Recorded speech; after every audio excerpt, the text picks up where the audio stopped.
The stars stretched endlessly across the black void of space, their light flickering faintly as if trying to whisper secrets to anyone who cared to listen.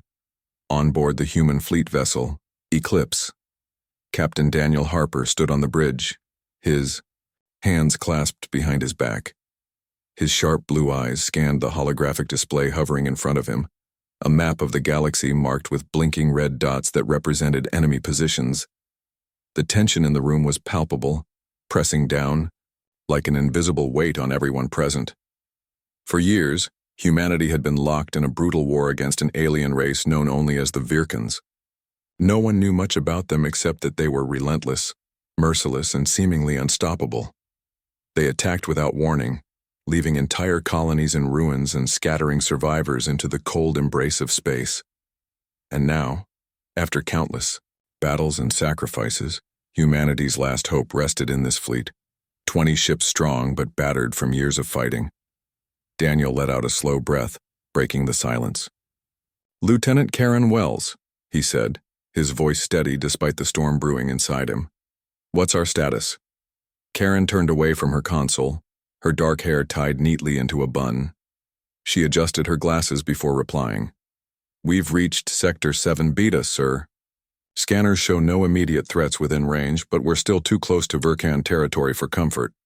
Fuel reserves are at 40% and medical supplies are critically low." Daniel nodded grimly. He already knew how dire things were. Supplies weren't the only issue plaguing the fleet. Morale was crumbling faster than anyone wanted to admit. Soldiers whispered rumors in the corridors, tales of how the Virkans could sense fear and used it to hunt their prey. Others spoke of something worse, an ancient weapon hidden somewhere in the depths of uncharted space, capable of wiping out entire fleets in seconds. They called it the Deathbringer. "Captain," interrupted Lieutenant Ryan Cole, his young face pale under the dim lights of the bridge. "You need to see this." Ryan pointed to a smaller screen embedded in his station. It displayed a grainy image captured by long-range sensors, a massive structure floating silently in the darkness ahead. "What is that?" Daniel asked, stepping closer. "It's huge," Karen muttered, leaning over Ryan's shoulder. "Looks like some kind of derelict ship or station, at least 30 kilometers wide." Daniel frowned. Something about the structure felt off. Its design didn't match anything human or Virkan. Jagged edges jutted out at odd angles, giving it the appearance of a monstrous metal beast frozen mid-roar. There were no visible windows or markings, just an eerie symmetry that seemed almost unnatural. "Could it be abandoned?" Ryan suggested hesitantly. "Or a trap," Daniel replied sharply. He glanced at Karen. "Run a full scan. I want to know what we're dealing with before we get any closer." As Karen worked, Daniel moved to the viewport, staring out into the endless expanse of stars. He couldn't shake the feeling that they were being watched. The fleet had traveled far beyond charted space, driven by desperation and dwindling resources. Every decision weighed heavily on Daniel's shoulders. If he made the wrong call here, it wouldn't just cost lives. It would doom what little remained of humanity. Minutes passed in tense silence until Karen finally broke the spell. "Sir, the scans are complete. No life signs detected aboard. The structure. However," she hesitated, glancing nervously at Daniel. "There's something strange about its energy signature. It doesn't match anything in our database." Daniel raised an eyebrow. "Strange how?" "It's fluctuating," she explained. "Like it's alive, but not organic. More like artificial intelligence." A chill ran down Daniel's spine. Artificial intelligence wasn't uncommon among advanced civilizations, but most AIs were programmed to serve specific functions.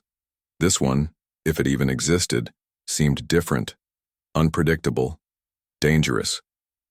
"Weapons systems online?" Daniel asked, turning toward the tactical officer, Lieutenant Megan Scott. "Yes, sir," Megan replied, her fingers dancing across her console. "All turrets operational, shields holding steady." "Good. Keep them ready. We don't approach, unless absolutely necessary." Before anyone could respond, alarms blared throughout the bridge.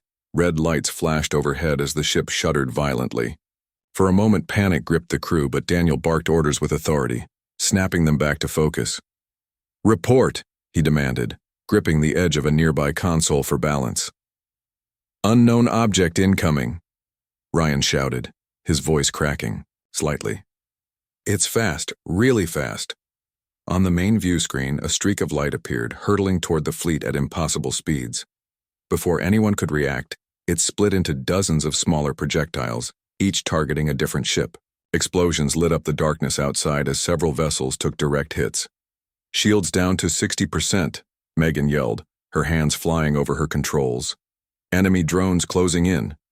Daniel clenched his fists, his mind racing. Whoever, or whatever was attacking them clearly hadn't expected resistance. That gave them a slim advantage. "Target the drones, fire everything we've got." The Eclipse unleashed a barrage of missiles and laser fire, cutting through the swarm of attackers. One by one, the drones exploded, but more kept coming. The other ships in the fleet joined the fight, their weapons lighting up the void like fireworks. Despite their efforts, the sheer number of drones overwhelmed them. "Captain," Karen cried out, "something's overriding our systems. Navigation controls are offline." Daniel cursed under his breath. Whatever they were facing, it was smarter than any enemy they'd encountered before.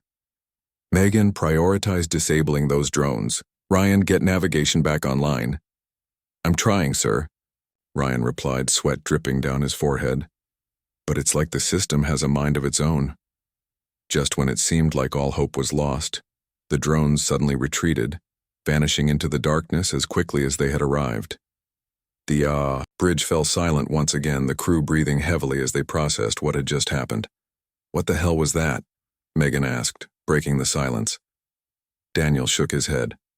"I don't know, but I think we just found out why the Deathbringer earned its name." Outside the viewport, the mysterious structure loomed larger than ever, its jagged silhouette casting ominous shadows across the stars. Whatever secrets it held, Daniel realized, might hold the key to humanity's survival, or its ultimate destruction, and there was no turning back now. The bridge of the Eclipse was eerily quiet after the attack. The crew worked in tense silence, their faces pale and drawn as they tried to make sense of what had just happened. Captain Daniel Harper stood at the center of it all, his jaw clenched tightly as he stared out into the void. The mysterious structure still loomed ahead, its jagged edges glinting faintly under the distant light of a dying star. It felt like it was watching them. "Lieutenant Wells," Daniel said, breaking the heavy silence. "What's our status?" Karen glanced up from her console, her hands trembling slightly as she adjusted her glasses. "Shields are holding at 45%, sir. Weapon systems are functional but overheating. Navigation is, well, it's patchy at best. Whatever hit us didn't just disable controls. It scrambled our systems." Daniel nodded grimly. He had expected nothing less. "Any sign of those drones?" "Negative, sir," Megan Scott replied from the tactical station. Her voice was steady, though her knuckles were white as she gripped the edge of her console. "They disappeared as fast as they came, but scans show residual energy signatures around the fleet. Whatever attacked us might still be out there, cloaked or dormant." Daniel let out a slow breath. He didn't like this, not one bit. The enemy was invisible, unpredictable, and far more advanced than anything humanity had ever faced. And now they were sitting ducks in front of that monstrous structure. Ryan Cole spoke up hesitantly, his voice barely above a whisper. "Sir, do you think that thing out there sent those drones? Like, maybe it's alive?" The question hung in the air like smoke, thick and suffocating. No one wanted to answer it because the implications were terrifying. If the structure was sentient, if it could think, act, and attack, then humanity was dealing with something far beyond their understanding. "It doesn't matter if it's alive or not," Daniel said firmly, turning to face his crew. His tone left no room for doubt. "What matters is that we're still here and we have a mission. We need answers, resources, and a way to fight back. That thing," he pointed toward the viewport, "might hold all three." "But what if it's hostile?" Ryan asked, his voice cracking slightly. "We saw what it can do. Those drones nearly wiped us out." "And running won't save us either," Daniel shot back. His sharp gaze swept across the bridge, meeting each pair of eyes. If we leave, we'll be hunted down. If we stay, we might find a way to turn the tide of this war. I'm not asking anyone to blindly follow me. I'm telling you that we don't have a choice. No one argued. They knew he was right. Staying meant risking everything, but leaving meant certain death. Humanity's survival rested on their shoulders, whether they liked it or not. Karen, Daniel continued, softening his tone slightly. Can we get closer without risking another attack? Karen hesitated, her fingers flying over her console as she analyzed the data. I can plot a course that keeps us within safe range for now, but if that thing decides to strike again, we won't last long. Do it, Daniel ordered. Keep weapons hot and shields reinforced. Lieutenant Scott, prepare countermeasures in case those drones return. Everyone else, stay sharp. As Karen worked, the Eclipse slowly moved forward, inching closer to the massive structure. The rest of the fleet followed cautiously, their engines humming softly as they maintained formation. The closer they got, the more ominous the structure appeared. Its jagged surface seemed to pulse faintly, almost imperceptibly as though it were breathing. Shadows danced across its surface, shifting and twisting in ways that defied logic. Captain, Megan said suddenly, her voice tinged with urgency. Scanners are picking up movement inside the structure. Multiple signals, moving rapidly. Daniel frowned. Are they drones? Not like the ones before, Megan replied, shaking her head. These are smaller, faster, almost insect-like. Insects? Ryan echoed nervously. You mean like bugs? Before Megan could respond, alarms blared once again, jolting everyone to attention. On the main view screen, dozens of tiny shapes poured out of openings in the structure, swarming toward the fleet like a cloud of locusts. Each shape was no bigger than a human hand, but there were thousands of them, their metallic bodies gleaming menacingly in the dim light. Those aren't drones, Karen shouted, panic creeping into her voice. They're nanobots. Self-replicating. Machines. Nanobots? Daniel repeated, his mind racing. How do we stop them? We can't, Karen replied, her hands trembling as she typed furiously. They'll tear through our hulls like paper. Shields won't hold against something that small. Daniel's heart pounded in his chest. This was bad, worse than anything they'd faced before. Nanobots were designed to dismantle matter at a molecular level, consuming everything in their path. If they reached the fleet, it would only be a matter of minutes before every ship was reduced to scrap metal. Full reverse, Daniel barked. Get us out of here. The Eclipse lurched backward as the engines roared to life, but the swarm was faster. Within seconds, the nanobots surrounded the fleet, their numbers growing exponentially as they consumed debris and wreckage left behind by the earlier attack. One by one, ships began to falter, their hulls crumbling under the relentless assault. Shields failing, Megan yelled, her voice breaking. We've lost contact with the Horizon and the Vanguard. Daniel gritted his teeth, his mind working, overtime. There had to be a way to fight back, to stop the swarm before it was too late. Then it hit him. Karen, how do nanobots communicate? Karen blinked, caught off guard by the question. Via electromagnetic pulses usually. Why? If we can disrupt their communication, we might be able to disable them. Daniel explained quickly. Can you create an EMP burst strong enough to affect the entire swarm? It's risky, Karen warned, her brow furrowing in concentration. An EMP that powerful could fry our own systems too. We don't have a choice, Daniel snapped. Do it. Karen nodded, her fingers flying over the console as she rerouted power from non-essential systems. The lights on the bridge dimmed slightly as the ship diverted energy to the EMP generator. Outside, the swarm grew larger, darker, more menacing. Hold on to something, Daniel muttered under his breath. Seconds later, a brilliant flash of blue light erupted from the Eclipse, rippling outward in a shockwave that engulfed the swarm. For a moment, everything went silent. Then, one by one, the nanobots fell apart, their tiny bodies disintegrating into harmless dust. The crew let out a collective sigh of relief, some slumping into their chairs while others exchanged shaky smiles. But Daniel didn't relax. Not yet. Something about the structure still bothered him. Something deep in his gut told him this wasn't over. "Damage report," he ordered, his voice firm despite the exhaustion creeping into his bones. Karen checked her console, her expression grim. "Minimal structural damage thanks to the shields, but our power reserves are critically low. Engines are at 30% capacity. We'll need time to recover." Time was a luxury they didn't have. Daniel turned back to the viewport, staring at the structure that loomed ominously ahead. It hadn't moved, hadn't retaliated. It simply floated. "They're silent and unyielding. What are you?" Daniel whispered to himself, his voice barely audible over the hum of the ship. As if in response, a sudden vibration shook the eclipse. Alarms blared once again, louder this time, as the holographic display flickered wildly. On the screen, a single message appeared written in stark white letters. "Intruders detected. Identify yourselves or be destroyed." The message wasn't spoken aloud, but it reverberated through the minds of everyone on the bridge. It wasn't transmitted through speakers or screens. It was broadcast directly into their thoughts, bypassing language barriers entirely. The realization sent chills down Daniel's spine. "They're talking to us," Ryan murmured, his voice trembling. "That thing. It's reading our minds." Daniel swallowed hard, forcing himself to remain calm. "Send a message back. Identify us as humans, the last survivors of Earth. Tell them we come in peace." Karen hesitated, her fingers hovering over her console. "Sir, what if they don't understand?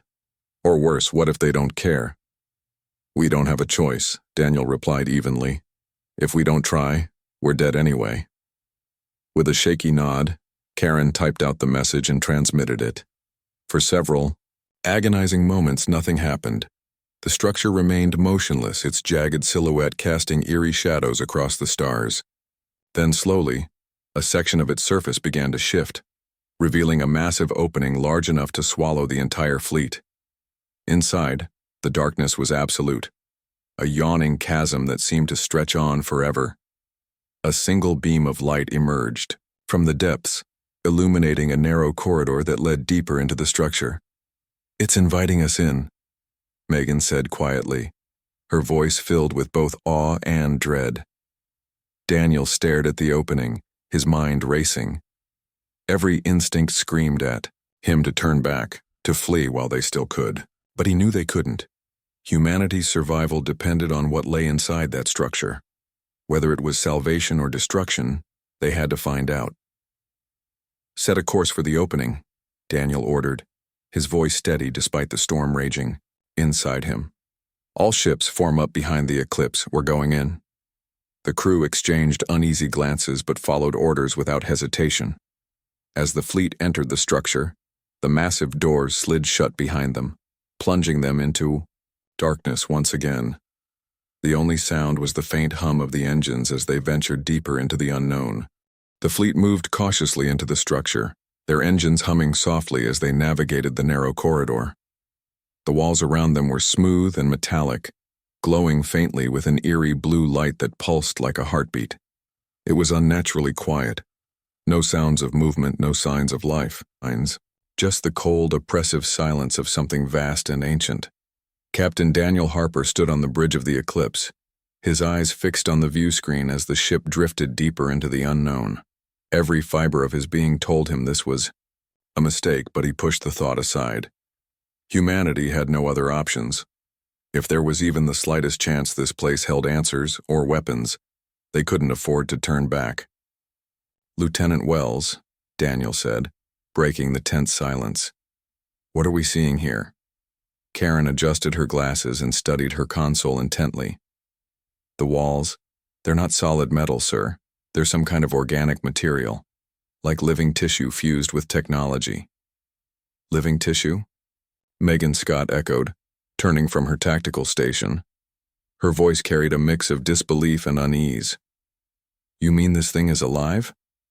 "It's possible," Karen replied hesitantly. "Whatever it is, it's far beyond anything in our database, and She paused, her fingers flying across the keyboard. It's scanning us constantly. I'm picking up energy readings everywhere. It's like it's trying to figure out what we are. Daniel frowned. Can we block it? Not without shutting down all our systems, Karen admitted. And even then, I'm not sure it would work. This place, it feels like it's aware of us. Aware. The word sent a shiver down everyone's spine. The idea of an intelligent, possibly sentient structure was unsettling enough. But if it saw them as a threat, they might already be walking into a trap. As the fleet continued forward, the corridor widened into a massive chamber. The ceiling stretched high above them, disappearing into darkness while the floor below shimmered like liquid glass. Strange symbols covered the walls, glowing faintly in patterns that shifted and changed as though responding to their presence. Ryan Cole leaned closer to his console, squinting at the symbols. Sir, those markings, they look like some kind of language, maybe instructions?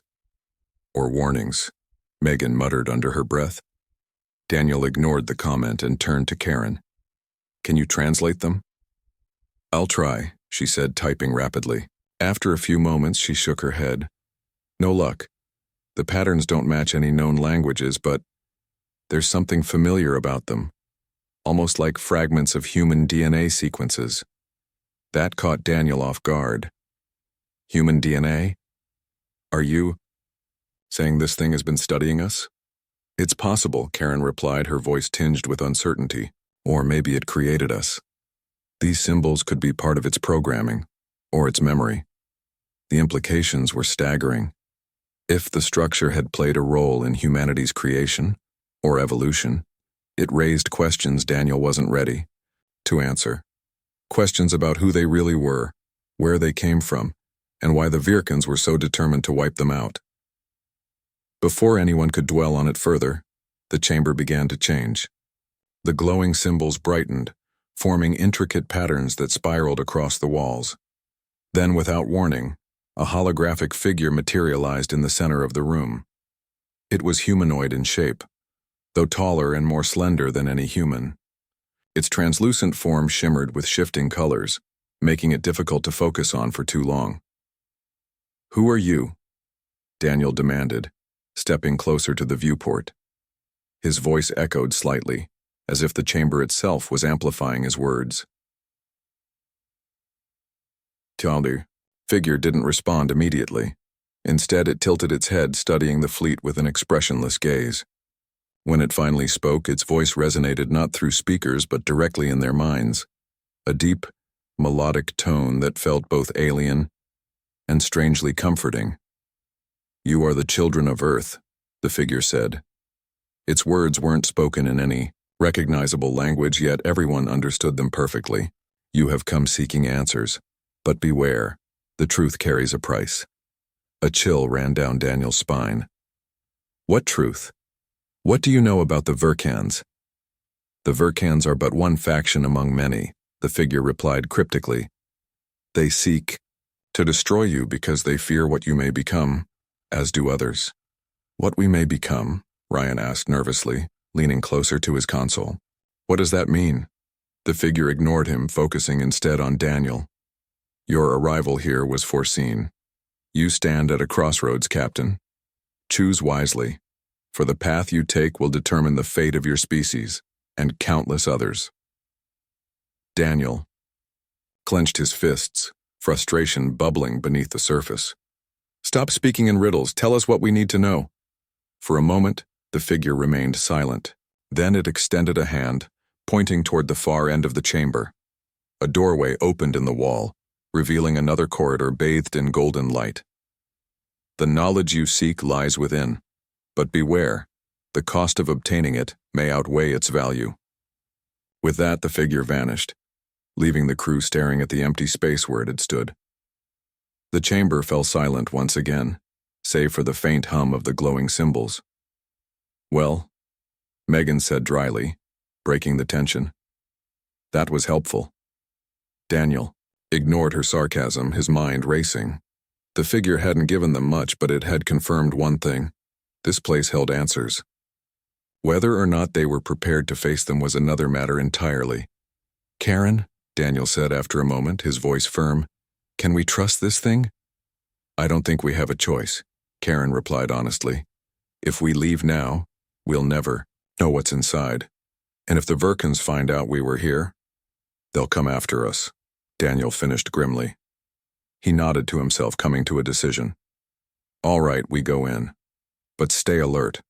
Whatever's waiting for us, it's not going to be friendly. The fleet moved forward, following the golden-lit corridor deeper into the structure. The air grew colder as they progressed, and the walls became increasingly ornate, covered in carvings that depicted scenes of war, destruction, and rebirth. Some showed humans battling strange creatures. Others portrayed planets exploding in bursts of fire. It was as though the structure was showing them glimpses of their past or perhaps their future. Eventually, the corridor ended in a circular chamber dominated by a towering pedestal. Atop the pedestal rested a crystalline object, pulsating with soft rhythmic light. The glow filled the room, casting long shadows across the walls and creating an almost hypnotic effect. That's it, Karen whispered, her voice filled with awe. That must be the source of the energy readings. Daniel stepped forward, his boots clicking against the glass-like floor. What is it? I'm not sure, Karen admitted, her console beeping frantically as she analyzed the object. But it's emitting a signal, a code of some kind. If I can decode it, we might learn what this place is really for. Do it, Daniel ordered. But be careful. We don't know what kind of trap this could be. As Karen worked, the rest of the crew kept watch, their weapons trained on every corner of the chamber. The tension was palpable, pressing down like a weight. No one trusted this place, not fully, and they had good reason. After several minutes, Karen let out a sharp gasp. Sir, I think I've got something. What is it? Daniel asked, moving closer to her station. It's a message, Karen said slowly, her eyes wide with disbelief. From someone calling themselves the Architects. They claim responsibility for seeding life throughout the galaxy, including humanity. The Architects? Ryan repeated, frowning. Like creators? Yes, Karen confirmed, her voice trembling slightly. But there's more. According to this, the Virkans aren't just attacking us because they see us as a threat. They're afraid of what we represent, a new stage in evolution, a species capable of wielding the power of the Deathbringer. Daniel froze. The Deathbringer? That's what this thing is? It seems so, Karen replied. According to the message, the Deathbringer isn't just a weapon. It's a catalyst, a tool designed to accelerate evolution. Whoever wields it gains unimaginable power, but at a terrible cost. What kind of cost? Megan asked, her brow furrowing. Karen hesitated, her hands hovering over the console. Extinction, for the wielder and possibly everyone else. The room fell silent as the weight of her words sank in. The Deathbringer wasn't salvation, it was a gamble, a chance to reshape the galaxy or destroy it entirely. We can't use it, Ryan said firmly, shaking his head. Not if it means risking everything. But we can't ignore it either, Daniel countered, his voice heavy with determination. If the Virkans get their hands on it, it's over. For all of us. Before anyone could respond, the chamber began to shake violently. Alarms blared as cracks appeared in the walls, glowing red-hot as though the structure itself was angry. On the pedestal, the crystal flared brightly, bathing the room in searing white light. Something's wrong, Karen shouted, frantically typing commands into her console. The system's destabilizing. We need to get out of here. No, Daniel barked, his voice cutting through the chaos. We didn't come this far to run away. Find a way to stabilize it. I'm trying, Karen yelled back, sweat dripping down her face.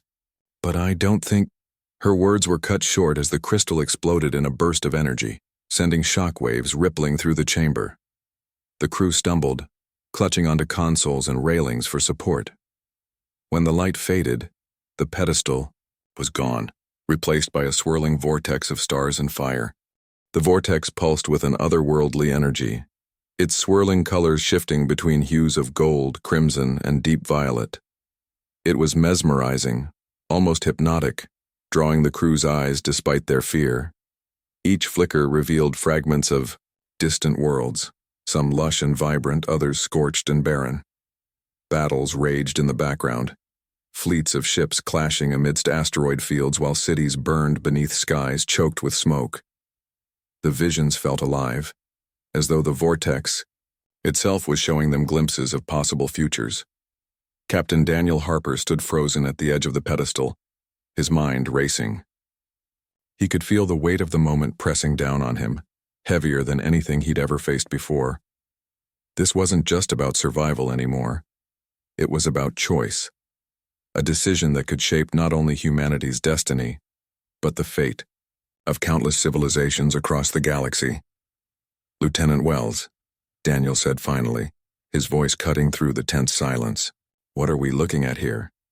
Karen adjusted her glasses, her hands trembling slightly as she scanned the vortex. I don't know, sir. It's like a portal, or maybe a gateway to another dimension. But the energy readings are off the charts. Whatever this is, it's beyond anything we've encountered." "Could it be the Deathbringer?" Ryan Cole asked nervously, his voice barely above a whisper. "Is this what happens when you activate it?" "It's possible," Karen replied hesitantly. "But if it is, then using it might tear reality apart. The sheer power emanating from this thing, it's unstable. One wrong move, and we could destroy everything." Daniel clenched his fists, frustration bubbling beneath the surface. They had come so far, risked so much, only to find themselves staring into the abyss. If they walked away now, the Virkans would eventually discover the Deathbringer, and there was no telling what horrors they would unleash. But if they tried to use it themselves, they risked becoming monsters worse than their enemies. "We can't leave it here," Megan Scott said firmly, breaking the silence. Her sharp green eyes locked onto Daniel's. "If the Virkans get their hands on this, it's over. For everyone." "I agree," Daniel replied, his tone heavy with resolve. "But we can't rush into this blindly. We need to understand what we're dealing with first." Before anyone could respond, the vortex flared brightly, sending waves of heat rippling through the chamber. The crew shielded their faces as the light intensified, forcing them to squint against the glare. When the brightness faded, a new figure emerged from within the swirling mass, a towering humanoid shape clad in shimmering black armor.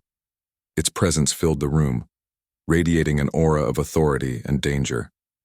"You have awakened me," the figure boomed, its voice resonating like thunder. Unlike the previous hologram, this being felt solid, real. Its piercing red eyes scanned the crew, lingering on Daniel. "Speak your purpose, mortal." Daniel swallowed, hard, forcing himself to meet the figure's gaze. "Who or what are you?" "I am Nexus," the figure replied, its tone calm yet commanding. "Guardian of the Deathbringer. I exist to ensure its power does not fall into unworthy hands." "Nexus," Karen whispered, typing furiously at her console. "It's not organic, not entirely. More like a fusion of AI and something else." "Enough," Nexus barked, raising a hand. The chamber shook violently, silencing the crew. "Your kind has trespassed where you do not belong. You seek answers. But are you prepared for the truth?" Daniel straightened, steeling himself. "We didn't come here by choice. Our people are dying. The Virkans are hunting us, destroying everything we've built. If this Deathbringer can help us fight back, then we need to know how to use it." Nexus tilted its head, studying Daniel with an unreadable expression. "The Deathbringer is not a weapon to be wielded lightly. It is a force of creation and destruction. Those who claim its power must prove themselves worthy. Fail, and you will perish." "Worthy," Ryan echoed, his voice cracking slightly. "Worthy? How? What do we have to do?" In response, Nexus raised its arm, pointing toward the vortex. The swirling mass shifted, revealing a series of floating platforms suspended in an endless void. Each platform glowed faintly, etched with intricate patterns that pulsed in sync with the vortex's heartbeat. To claim the Deathbringer, Nexus explained, you must traverse the trial of ascension. Only those who survive will earn the right to wield its power. A trial? Megan scoffed, crossing her arms. This isn't some game. People's lives are at stake. And yet, you stand before me, demanding salvation without sacrifice. Nexus countered sharply. The Deathbringer demands more than courage or strength. It requires wisdom, unity, and resolve. Prove yourselves, or perish. Daniel exchanged uneasy glances with his crew. Every instinct told him this was insane, a reckless gamble they couldn't afford to take. But what choice did they have?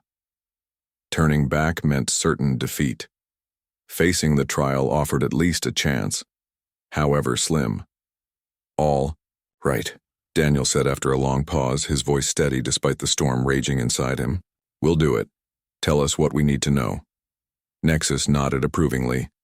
The trial consists of 3 stages, each designed to test a different aspect of your nature. Complete all 3, and the Deathbringer shall be yours. Fail even one, and you will be cast into oblivion. 3 stages, Karen muttered under her breath, her fingers flying over her console. That doesn't sound too bad. Don't underestimate it, Megan warned, shooting her a glance. If this thing is as dangerous as it looks, we'll need every advantage we can get. Indeed, Nexus added ominously.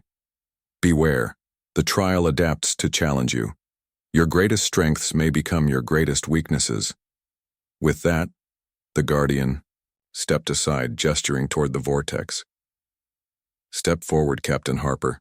Lead your crew into the unknown, or retreat and abandon hope. Daniel hesitated, glancing back at his team. Their faces were pale, their expressions a mix of fear and determination. They trusted him to make the right call, to lead them through whatever lay ahead. Taking a deep breath, he turned back to the vortex and nodded. Let's go. One by one, the crew followed Daniel into the swirling mass, leaving the chamber behind.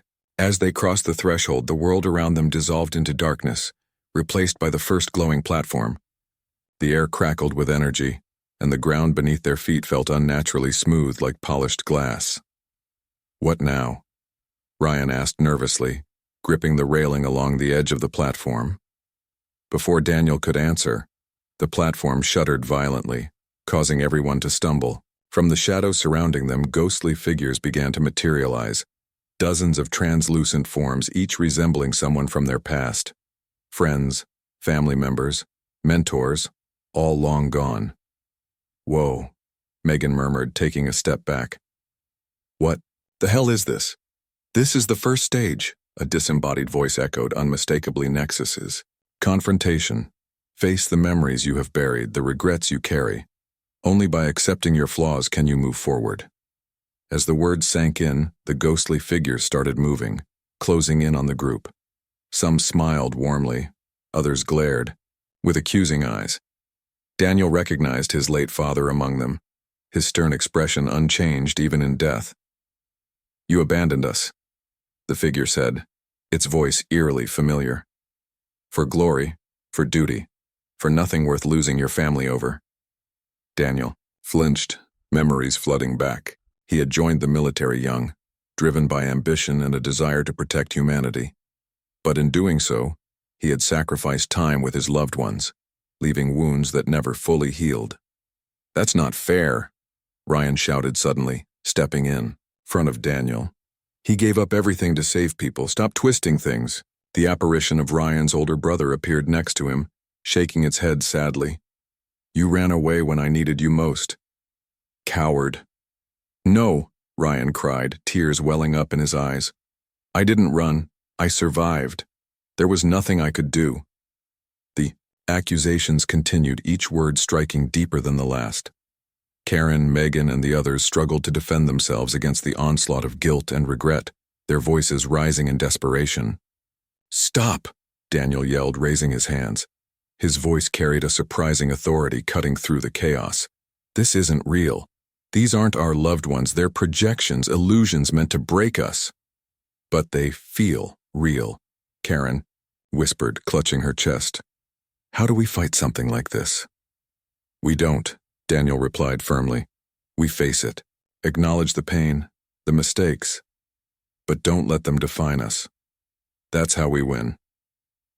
Slowly, the crew began to calm down, focusing on Daniel's words. One by one, they confronted their apparitions, speaking truths they had long avoided. For Ryan, it was admitting his fear of failure. For Karen, it was forgiving herself for a mistake during her academy days. And for Daniel, it was accepting that he couldn't change the past, but he could honor it by protecting the future. As the final specter faded, the platform lit up brightly, signaling their success. The air grew lighter, the oppressive weight lifting as Nexus's voice returned. The first stage is complete. Well done. But the trials ahead will demand more than honesty. They will require unity. With that, the platform began to shift, dissolving into another scene. This time, the crew found themselves standing on a battlefield littered with wreckage and bodies. In the distance, a massive alien fleet loomed, preparing to attack. This is impossible, Megan muttered, scanning the horizon. There's no way we can win this alone. The battlefield stretched endlessly before them, its scarred surface littered with the remnants of countless ships and machines. Smoke curled into the air, choking the atmosphere with the acrid smell of burning metal. The alien fleet loomed in the distance, their vessels massive and menacing, glowing faintly with an ominous red light. It was clear that this wasn't just a simulation. It felt real, tangible, as though failure here would mean actual death. Captain Daniel Harper tightened his grip on the railing of the platform they stood on, his mind racing. This second stage, unity, wasn't just about working together. It was about survival against overwhelming odds. And if Nexus's words were anything to go by, trust would be the key to making it through. All right, Daniel said, turning to face his crew. His voice was calm but firm, cutting through the tension like a blade. We've been in situations like this before. We stick together, we cover each other's backs, and we don't give up, not for anything. But sir, Ryan Cole interjected, nervously, his eyes darting toward the approaching alien fleet. There are hundreds of them out there. How are we supposed to fight that many? We don't have to take them all down, Megan Scott replied sharply, her hands already moving over her tactical console. We focus on disabling their command ship, the big one in the center. If we can cripple that, the rest will fall into disarray. Daniel nodded approvingly. Good thinking, Lieutenant. Let's make it happen. Karen Wells adjusted her glasses, her fingers flying across her console as she analyzed the battlefield. I'm picking up energy signatures from the wreckage around us. Some of these ships still have functional weapon systems. If we can hack into them remotely, we might be able to use them as decoys, or even reinforcements. Do it, Daniel ordered. Ryan, assist her. Megan, prepare our defenses. Whatever happens, we need to hold them off long enough to reach that command ship. As Karen and Ryan worked frantically to bring the derelict ships online, Megan activated the platform's built-in shields, creating a temporary barrier between them and the advancing enemy. The alien fleet opened fire almost immediately, their crimson beams slicing through the air like fiery spears. Explosions rocked the ground beneath their feet, sending debris flying in every direction. Hold steady, Daniel shouted over the chaos. They're testing us. The first wave of attackers surged forward, smaller fighters breaking away from the main fleet to swarm the platform. Megan unleashed a barrage of countermeasures, launching missiles and laser bursts that tore through several ships at once. But for every enemy vessel destroyed, 2 more seemed to take its place. Sir, I've got partial control of 3 wrecks, Karen called out, her voice tinged with excitement. I can reroute their targeting systems to prioritize the command ship. It now, Daniel barked. Megan, cover her while she works. The derelict ship shuddered to life, their battered hulls glowing faintly as Karen took control. They moved awkwardly at first, their damaged engines sputtering, but soon they began, firing upon the alien fleet with surprising accuracy. One by one, the enemy ships exploded, their flaming remains raining down onto the battlefield. But the victory was short-lived. The command ship responded with devastating force, unleashing a massive energy beam that carved a trench through the battlefield. The platform shook violently, nearly throwing everyone off their feet. "We can't keep this up forever," Megan yelled, her voice cracking slightly. "Shields are down to 20%. "Keep pushing," Daniel urged, his eyes locked on the command ship. "We're close. I can feel it." Karen gritted her teeth, sweat dripping down her face as she struggled to maintain control of the derelict ships. Almost there. Just a little longer. Suddenly, one of the alien fighters broke through the line, heading straight for the platform. Ryan spotted it just in time, grabbing a nearby rifle and firing wildly. The shots hit their mark, causing the fighter to veer off course and crash into the wreckage below. "Nice shot," Megan exclaimed, giving Ryan a quick nod of approval. "I told you I wasn't useless," Ryan muttered, lowering the rifle with a shaky grin. Before anyone could celebrate, however, the command ship unleashed another attack, a swarm of small drones that descended upon the platform like locusts. They latched onto the shields, draining power rapidly. "They're siphoning our energy," Karen cried out, panic creeping into her voice. "If they breach the shields, we're done." Daniel clenched his fists, his mind racing for a solution. Then it hit him. "Megan, redirect all remaining shield power to the front of the platform. Focus everything on protecting us from the command ship." "But what about the drones?" Megan asked, frowning. "That's where you come in," Daniel replied, pointing to the derelict ships. "Use them to ram the drones. Sacrifice the wrecks if you have to. We need those shields intact." Without hesitation, Megan complied, maneuvering the derelict ships toward the swarm. The impact sent shockwaves rippling across the battlefield, scattering the drones and buying them precious seconds. "Now, Karen," Daniel shouted. "Take out that command ship." Karen didn't hesitate. With a sharp intake of breath, she redirected the remaining wreck's firepower directly at the command ship. Their combined assault struck true, piercing the vessel's armor and igniting a chain reaction that consumed it entirely. A blinding explosion lit up the sky, shaking the very ground beneath their feet. For a moment, everything went silent. The surviving alien ships retreated, disappearing into the horizon as quickly as they had arrived. The battlefield fell still, the only sound being the faint hum of the platform beneath them. "We did it," Ryan whispered, collapsing onto the floor in relief. "We actually did it." "Not yet," Daniel corrected, his gaze fixed on the horizon. "This is just the beginning." As if on cue, the platform began to shift again, dissolving into another scene. This time, they found themselves standing atop a towering cliff overlooking a vast ocean. The water shimmered with an unnatural blue glow, reflecting the light of 3 moons hanging low in the sky. In the distance, a massive storm brewed, its dark clouds swirling ominously. "What now?" Megan asked, her voice tinged with exhaustion. "Another battle?" "No," Daniel replied, shaking his head. "This feels different, calmer." Before anyone could respond, Nexus's voice echoed around them once more. "The second stage is complete. You have proven your ability to unite under pressure, but unity alone cannot save you. To claim the Deathbringer, you must face the final trial, resolve." "Resolve?" Karen repeated, frowning. "What does that mean?" "You will soon discover," Nexus replied cryptically. "Prepare yourselves. For what lies ahead will test not your strength or your bonds, but your will to endure." With that, the ground beneath them trembled, splitting open to reveal a narrow staircase carved into the cliffside. At the bottom, hidden within the glowing waters, stood a lone structure, an ancient temple-like building surrounded by mist. "This doesn't look good," Ryan muttered, gripping the railing tightly. "It never does," Daniel said grimly, stepping forward. "Let's go." One by one, the crew descended the staircase, their footsteps echoing softly against the stone walls. As they approached the temple, the air grew colder, heavier, as though the weight of centuries pressed down upon them. The entrance was marked by towering pillars etched with intricate carvings, scenes of triumph and tragedy, birth and death. Inside, the chamber was dimly lit, its walls lined with glowing runes that pulsed faintly in rhythm with the ocean outside. At the center of the room stood a pedestal, similar to the one they had encountered earlier. Resting atop it was a single object, a crystalline orb, pulsating with a soft, golden light. "That's it?" Karen whispered, her voice filled with awe.